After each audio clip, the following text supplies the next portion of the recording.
আসসালামু আলাইকুম। আশা করছি সবাই ভালো আছেন। ট্যালেন্ট পুল চ্যানেলের পক্ষ থেকে সবাইকে স্বাগত। প্রথম প্রান্তিক মূল্যায়ন 2026 এর প্রথম শ্রেণীর গণিত বিষয়ের একটি নমুনা প্রশ্ন ও তার উত্তর আজকে আমরা দেখব। প্রথম শ্রেণী থেকে পঞ্চম শ্রেণী পর্যন্ত সকল বিষয়ের সকল নমুনা প্রশ্ন উত্তর সহ পাওয়ার জন্য চ্যানেলটি সাবস্ক্রাইব করে পাশে থাকবেন। তাহলে আজকে আমরা দেখব প্রথম শ্রেণীর গণিত বিষয়ের নমুনা প্রশ্ন ও উত্তর। সময় 2 ঘন্টা, নম্বর 50 অর্থাৎ 50 নম্বরের পরীক্ষা হবে। ইনবক্স এবং কমেন্টে পাওয়া অনেক অনুরোধের সম্মান জানাতেই অবশেষে শুরু হচ্ছে আমাদের প্রথম অনলাইন গাইডিং ব্যাচ। ইউটিউব ভিডিওতে শেখা যায় ঠিকই, কিন্তু সরাসরি প্রশ্ন করার সুযোগ থাকে না। তাই আপনাদের বাচ্চাদের ছোট ছোট সব সমস্যার সমাধান আর জিজ্ঞাসার উত্তর দিতেই লাইভ ক্লাসের এই উদ্যোগ। রেজিস্ট্রেশন লিঙ্ক প্রতিটা ভিডিওর ডেসক্রিপশনে থাকবে, লিঙ্কে গিয়ে ফর্ম পূরণ করে নিতে পারেন। তারপরে আমরাই যোগাযোগ করব। এবং প্রশ্নপত্রে কিন্তু উত্তরটা লিখে দিয়ে আসতে হবে, আলাদা কোনো এক্সট্রা উত্তরপত্র দেওয়া থাকবে না। এক দাগে আসবে ছবি দেখে তুলনা করো, এর জন্য থাকবে 5 নম্বর। ক বড় ছোট, এখানে দুটো ছবি দেওয়া আছে, তার মধ্যে কোনটা বড় কোনটা ছোট তার নিচে যে ফাঁকা জায়গাটা থাকবে অথবা পাশে ফাঁকা জায়গা রাখতে পারে, সেখানে এভাবে আমি যেভাবে লিখে দিয়েছি সবুজ দাগ দিয়ে, এই সবুজ রঙের যে উত্তরগুলো আছে সেগুলো আমি করে দিয়েছি বোঝার সুবিধার্থে। এগুলো কিন্তু দেওয়া থাকবে না, এই উত্তরগুলো নিজেদের করতে হবে। তাহলে এটা হচ্ছে ছোট, এটা হচ্ছে বড়। তারপরে চিত্রে বলেছি লম্বা খাটো, তাহলে কোনটা লম্বা? এইটা, এটার নিচে আমরা লিখবো লম্বা, এটার নিচে লিখবো খাটো। গ হালকা ভারী, তাহলে এই বইগুলো হচ্ছে ভারী, এর নিচে আমরা লিখবো ভারী। কলম হালকা, নিচে লিখলাম হালকা। কাছে দূরে, তাহলে এটা কাছে আর এটা হচ্ছে দূরে। কম বেশি, এখানে মানুষ আছে 2 জন, এখানে আছে 4 জন, তাহলে এখানে কম আর এখানে বেশি। তাহলে এভাবে সুন্দর করে এক দাগের উত্তরগুলো আমরা এভাবে লিখে দিব। এবং অবশ্যই প্রথম প্রান্তিকের যে সিলেবাস তার মধ্যে থেকেই কিন্তু পরীক্ষায় প্রশ্ন আসবে। 2 দাগে আসবে ছবি গণনা করে সংখ্যা শনাক্ত করে টিক চিহ্ন দাও, এর জন্য থাকবে 5 নম্বর। প্রথম চিত্রে কয়টা ছবি আছে? 1 2 3, আর এখানে অপশন আছে 1 2 3 5 9, তাহলে এখানে কয়টা পেয়েছি আমরা? 3টা। তাহলে এই 3 এর উপরে আমরা টিক চিহ্ন দিব, অথবা যদি বলে গোল দাগ দাও তাহলে এটাকে গোল দাগ করবে, প্রশ্নে যেটা বলা থাকবে সেটাই করবে। তারপর এটা আছে 1 2 3 4, 4টা পাখি, তাহলে এখানে 4 কয় নম্বরে আছে? এখানে, এটা আমরা টিক দিব। তারপর আছে বল, 5টি বল কোথায় আছে? এই তো এখানে আমরা টিক দিলাম। তারপর আছে ছাতা আছে 1 2 3 4 5 6, তাহলে এখানে দিব 6টিতে টিক মার। তারপরে গাড়ি আছে 1 2 3 4 5 6 7 8, তাহলে 8টিতে আমরা 8 যেখানে আছে তার উপরে টিক চিহ্ন দিব। ঠিক আছে, তাহলে এটা হচ্ছে 2 দাগ। তারপরে 3 দাগে দাগ টেনে মিল করো, তাহলে এখানে আছে 2টি, এই পাশে 2টি কোথায় আছে? এই তো এখানে। তাহলে এভাবে আমি যেভাবে মিল করেছি সবুজ দাগ দিয়ে, যেগুলো আমি করেছি এগুলো কিন্তু করা থাকবে না, তোমাদের বোঝার সুবিধার্থে উত্তরগুলো আমি করে দিয়েছি। তাহলে এখানে 2 এর সঙ্গে আমরা মিলিয়ে দিব। তারপর আছে 1 2 3 4 5, তাহলে 5টি কোথায় আছে? 1 2 3 4 5, 5টা পাখি, তাহলে ফুলের সাথে পাখি মিল করলাম। পরে 3টি পোকা, 3টি ছাতা আমরা মিল করে দিয়েছি। তারপরে এখানে আছে 6টি মাছ, 6টি গাড়ি, এভাবে আমরা মিল করলাম।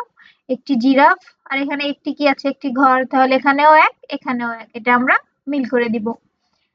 ঠিক আছে, তারপরে 4 দাগে থাকবে খালি ঘর পূরণ করো, এর জন্য থাকবে 5 নম্বর। এখানে যে সবুজ দাগ দিয়ে যেগুলো লেখা এগুলো কিন্তু ফাঁকা ঘর ছিল, আমি বোঝার সুবিধার্থে উত্তর করে দিয়েছি।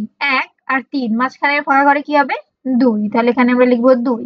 তারপরে এখানে ফাঁকা ঘরে হবে 4 5, তারপরে 6 7 এর পরে একটা ফাঁকা ঘর আছে, এখানে হবে 8 9 এর পরে হবে 10।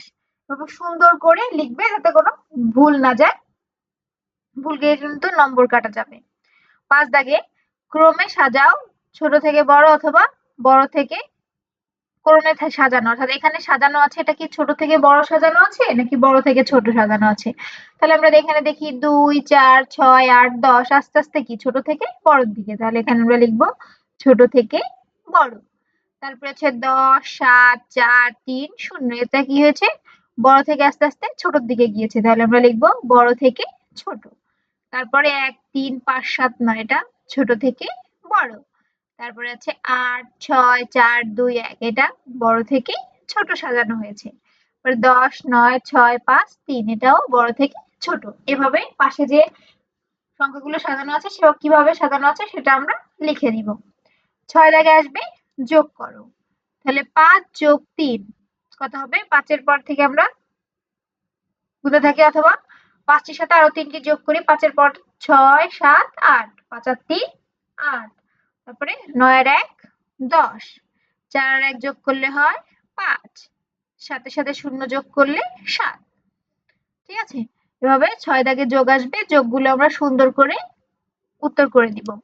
7 দাগ বিয়োগ করো। 7 বিয়োগ 4 তাহলে 7টি ছিল, তার থেকে তোমার কাছে 7টি চকলেট ছিল, তার থেকে 4টি চকলেট তুমি খেয়ে ফেলেছো, তাহলে 7টি থেকে 4টি চলে গেলে আর কয়টি থাকবে?